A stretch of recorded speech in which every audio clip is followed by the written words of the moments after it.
Local law in Ann Arbor applies to residents, property owners, and anyone visiting or doing business in the city. The laws of the city can be found in 3 documents: the City Charter, the Code of Ordinances, and the Unified Development Code. The City Charter is similar to the state or federal constitution. It establishes the structure of our local government and basic functions. The Charter describes how city voters elect a mayor plus 10 members of city council from 5 city wards. A city administrator manages day-to-day operations and oversees city employees. An amendment to the charter must be approved by voters in the city. A public vote on a charter amendment can happen in one of 2 ways. A majority of city council can approve a charter amendment to be put on the ballot and voted on. Alternatively, residents can circulate petitions to put a charter amendment on the ballot to be voted on. A successful petition must be signed by thousands of city residents, at least 5% of registered voters in the city.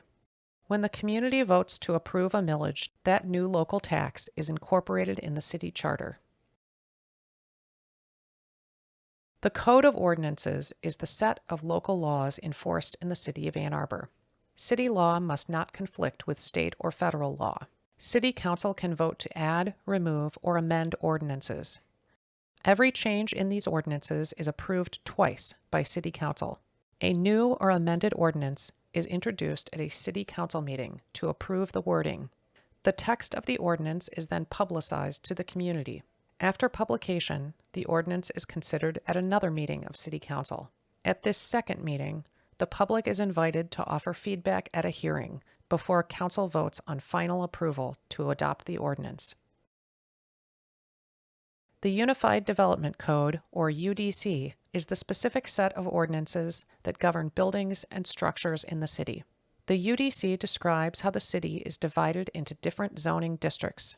Each zoning district has a set of rules and standards for structures and buildings, as well as permitted activities and uses in each district.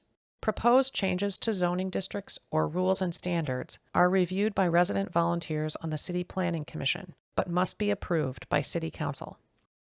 Terms in the UDC are considered ordinances and are subject to the same process as other ordinances. There are 2 readings. Amendments to the UDC are introduced at a City Council meeting to approve terms and details. The proposed changes are publicized. At a second meeting, there is a public hearing for City Council to hear feedback before final approval. Individual property owners can request specific exceptions or variances to the rules in the UDC.